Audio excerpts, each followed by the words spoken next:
Alright guys, welcome back to Formula 1 news. Big rumours at Ferrari, as some suggest the crisis is only deepening in that team going into next season, but there is some other room for optimism. Rumour has it that of all the teams creating engines for next season, Ferrari are by far the most optimistic. They may well be able to put together a package capable of stopping Mercedes, but is there going to be reliability problems on the other side of that? Loads of other updates on the day. Very much enjoyed your thoughts in the comments. Hit the like button if you enjoy. Subscribe if you're new as always. Apologies for no video yesterday. I was actually at a swimming competition. Did rather well. By the time I got back, it was too late to make any content, so I was like, okay, I'll just give you guys all the updates today. That's what we're going to do. Let's rattle through them. Max Verstappen, he killed it in the Nürburgring. No real surprise. He was in an interesting situation because most of his competitors in the Cup 3 class with the detuned GT4 classes, or for the GT4 cars, they were, you know, like part-time or casual drivers, I think, anyway. Maybe Max is dumping 25 seconds on the heads of professionals. I'm not so convinced of that, but whatever. It didn't really matter for Max. The point is, he wasn't in the most competitive category racing. He just needed to get his license, and he did that. He got his permit A. He's going to be permitted to drive GT3 cars, and he may do that very shortly. Rumour has it, between Baku and Singapore, there is the 9th round of the NLS, and he may well be in a Ferrari 296 GT3. Now, let's not forget, when he did that lap record, there was actually kind of a lot of talk about it as to whether it was legit or not. Well, maybe we're going to get to see what happens next, because in a couple of weeks' time, between Baku and Singapore, two very important street races in the Grand Prix calendar, he will be back at the Nordschleife putting in some laps. So this is what Max Verstappen does. There is some confidence at Red Bull. Maybe they could still win a few more races. Helmut Marko admits the championship is gone, but with the speed that we've shown, we should hopefully be able to compete on our own merit at almost every circuit. This might be famous last words from Marko. We've seen it before. Singapore would be special. It's the only race that we've never won. So, there we go, right? Marko's putting it out there. But maybe it'll work out there too. We weren't bad in Zandvoort either. We're still fine-tuning and refining things. If we can keep improving like this, it would be fantastic. The championship is gone, but a few more wins would be very nice. And if the car keeps getting better, they bring some small things here or there. Maybe Yuki has a better chance in the next 4 to 5 rounds to prove that he belongs to stay at Red Bull in the upcoming season. So they're kind of confident. They brought a new floor in Monza. Again, they say the floor didn't do much. At this point, it's only relatively small tweaks, but they did that a few rounds ago. They made a small tweak. They thought it made the car better. Yuki only got that change the round after, and then he was like, this actually makes a difference. So who knows? Maybe Yuki podium in Baku. Pretty unlikely. Another update, and this will come to the surprise of absolutely none of you. Sprint races may be going up. Next year there's going to be 6. Apart from that, we don't know what's next, but rumour has it we could be going up to 10. Now yes, Stefano Domenicali might have said, well, we're not really intending to make any changes for now, but he also said the other day that at some point the intention will be to have a consistent schedule every single weekend of F1. And as it stands, that feels, if that does happen, more likely to include a sprint than not. That's the latest rumour, potentially up to 10 in a couple of years' time. Maybe we get one in Turkey. Istanbul Park apparently looking for a spot. There is discussion as to, I think one of these tracks, maybe it was Istanbul, said we're not interested in a rotational slot like Spa are getting. And maybe Imola will fall into that category too. And if Hockenheim were to come back, I imagine it would also be on some sort of a European Grand Prix rotating type situation. Turkey, I don't think, want that. If there's going to be a Turkish Grand Prix, it's going to be a Turkish Grand Prix. What would it replace? Many would say, get Miami out of here. But good luck with that, because they've got a contract for quite some time to come.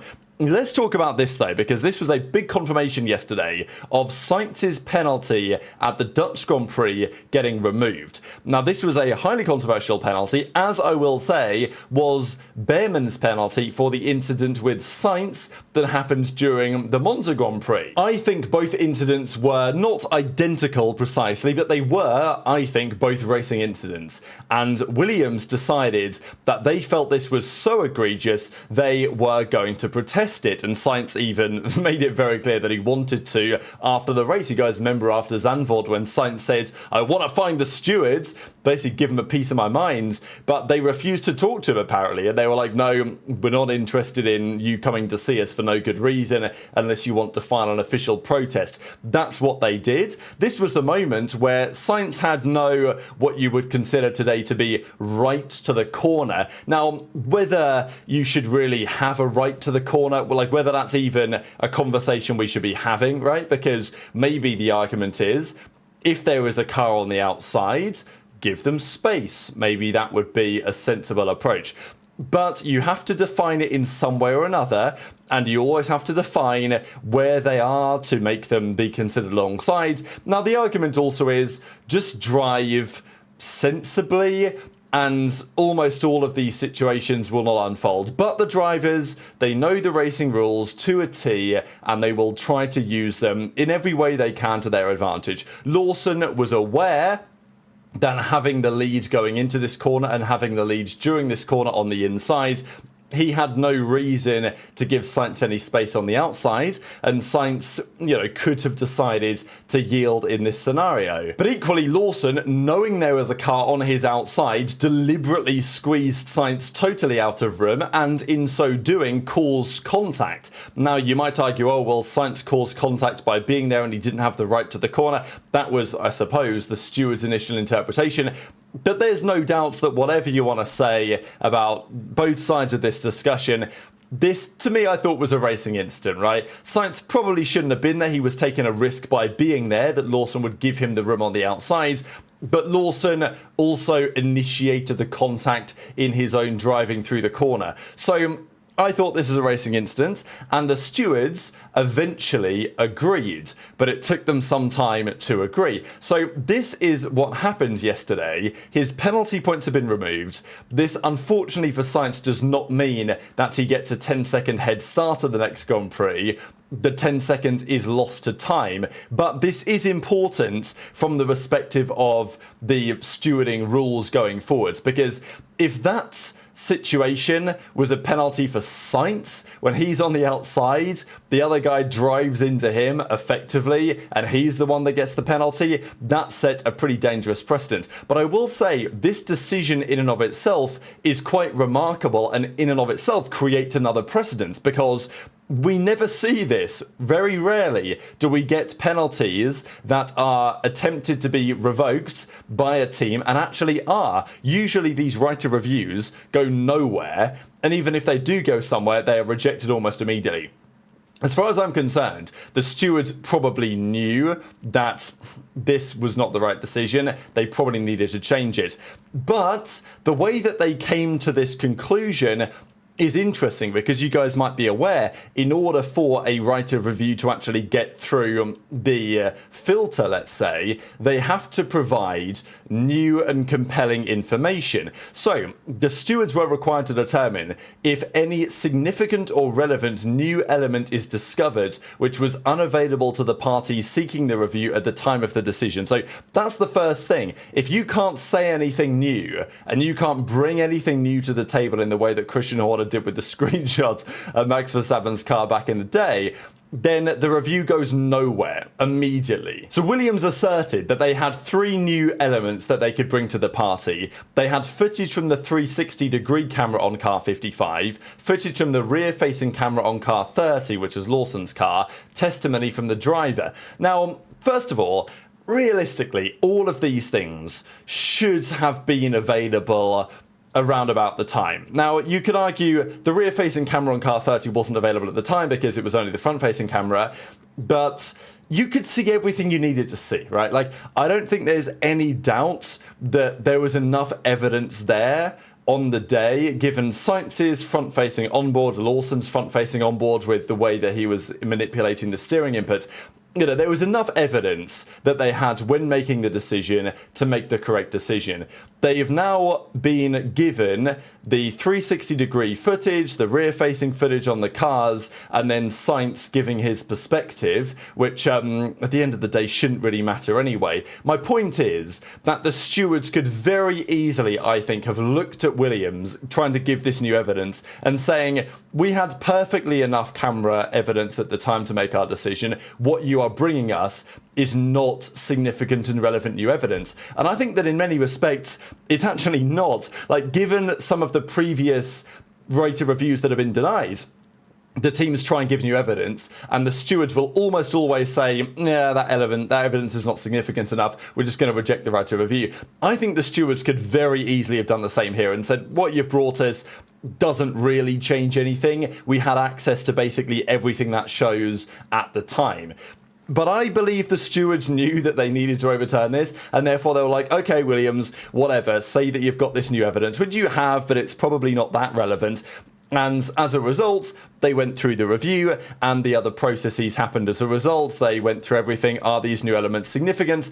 They described why Williams felt that they were significant. Whether you believe with that reasoning or not, it is what it is. So as we move forward, the stewards agree that those pieces of footage were relevant, and that's the first key thing. And then they got to the decision where they eventually agreed in point 28 that the stewards agree with Williams' characterization of the collision as a racing incident. The stewards are satisfied the collision was caused by momentary loss of control by car 30, which is typical, right? Because, he's trying to fend off Sainz on the outside, loses it, has a little bit of a snap of oversteer.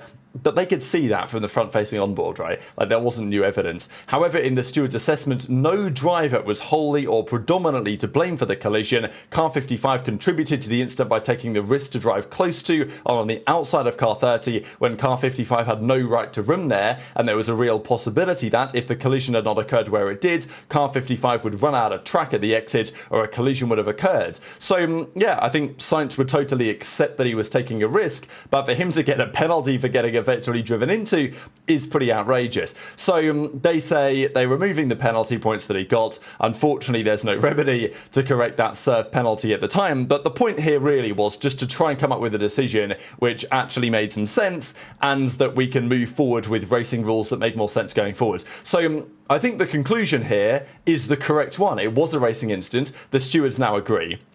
But I'll also say that it creates an interesting precedent in that I think Williams, the evidence they provided, was additional, but wasn't maybe anything remarkable. And I do think other teams in the future are going to say, hey, you guys really have got to review this because we've got new evidence that's even more significant than that other case was that you guys overturned the decision. So this was probably what the stewards had to do, but I do think that we are going to see as a result of this more rights for review, because typically we've seen these happen and then nothing happens. This time it actually did happen, and that's quite the story of itself. The fact that a right of review was actually upheld and the decision was overturned is a big story in and of itself, because it doesn't happen very often. To expect more where that came from, the correct decision at the end of the day, good for the racing rules going forwards. But as always in Formula 1, the teams will do everything to gain any sort of advantage, and we're going to see that in 2026 as well. So pretty much everyone is suggesting that the Mercedes engine next year is going to be the most powerful. That should be a surprise to nobody, but teams will give it a good go, and apparently Ferrari are going to be the team to give it a good go. We really don't know much about Honda. There were rumours several months ago Honda weren't best positions. There have also been lots of theories with regard to fuel, and apparently that's going to be more relevant than people are currently discussing. Everyone says, oh, who's got the most powerful engine? But there is a good question. Next year, sustainable fuels are coming in much larger degree than they previously have been. Who's going to get it right? Is it going to be Shell with Ferrari? Is it going to be Petronas with Mercedes? Is it going to be Aramco with Honda, right, and Aston Martin? Those are very important questions, and that will be relevant to the performance of those engines next year. So their engine division, Ferrari, is confident, shock, right? Here we go again, about challenging Mercedes, widely regarded in the paddock as being ahead in the development of the hybrid engines that will combine 50% combustion, 50% electrical. they are doing as follows. They're confident in taking down Mercedes. They've got 3D printed cylinder heads, advanced alloys, higher chamber pressures and aggressive cooling, smaller radiators therefore, slimmer side pods, more aero efficiency. So they're trying to integrate everything. Ferrari are confident they're going to build an engine which is going to be small, slim, aggressive, and ideally for Ferrari, reliable, right? And in addition to that, they can have smaller radiators, slimmer side pods, etc., etc. Now, smaller radiators compared to what, right? Compared to a hypothetical opposition, what are Mercedes cooking up? Do they have similar aggressive goals, right? Are they also trying to have slimmer side pods? What's it compared to? You know what I mean? But Ferrari, it seems, are confident they can do some damage next season based on this evidence, but there are still some serious questions as to what that technical team is really looking like. It's not like the engines for next year are designed, they're set in stone, they're done and dusted, they're ready to go. That is not the case at all, and over these next couple of years there will be further significant development of the engines. We know that Wolf Zimmermann, Lars Schmidt, two very important features of that Ferrari engine department over the last several years, they're off, they're out the door. We think they're going to Audi. And there is a theory that there's a black hole in that department right now, and because these two big names are off, there will be other names to swiftly follow. Fred Vasseur may be trying hard to replace some of these guys with people from Alpine, for example, but top to bottom, there is some understandable concern that Ferrari's engine program in the near future isn't really where it should be, especially when we start to talk about reliability, because this was the big topic of discussion a couple of weeks ago. Red Bull, for example, they believe, now of course they don't know, but they believe that Red Bull powertrain, Ford, whatever you want to say, their engine is going to be just as powerful as what Mercedes are cooking up. The concern is that their reliability is not going to be as strong. Now, who knows what Mercedes' reliability is going to be like, but we can have a fair guess that it's probably going to be better than most. Probably better than the others, one would think. So, what about their rivals? And according to some rumours, tests that have been done on these engines are bringing up unprecedented levels of pressure, unprecedented temperatures that have brought some significant reliability issues. And the idea that some of these early tests with these engines for next year are throwing up reliability concerns, in addition to Ferrari talking about their advanced alloys and their higher chamber pressure and their aggressive cooling. Does that sound like a recipe for a very powerful and very reliable engine, or does it sound like a recipe for a very powerful engine which is going to blow up on a regular basis?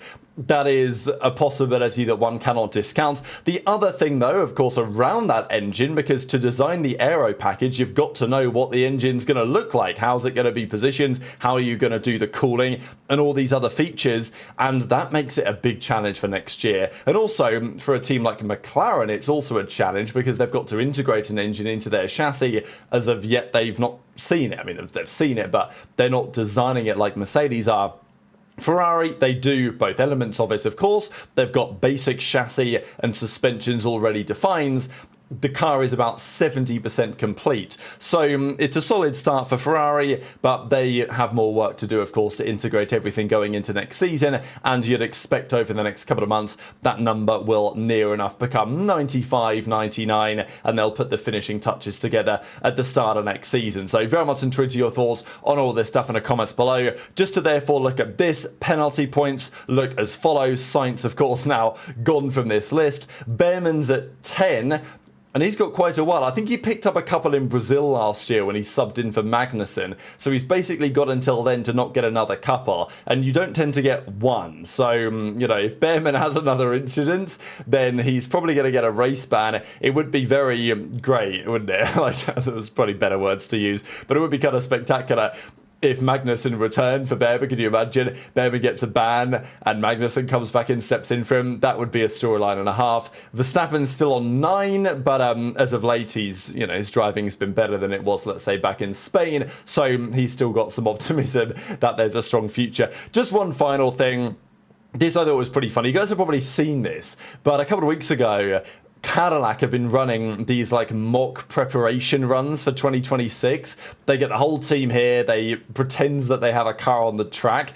and they do what they've got to do. I mean, this geezer's clearly on his phone. So, it was pretty funny. I just thought, looking at this, people were like, oh, it's an awful lot of effort to go to just be the worst team on the grid next year. But who knows, right? I guess you've got to try, haven't you? And we'll see whether this makes much difference for them, but it's undeniable that at least they're putting in the work, right? And you've got to be prepared, otherwise you are preparing to fail. So very much to your thoughts in the comments. Hit the like button if you enjoyed. Subscribe if you're new. Take care, and I'll see you next time.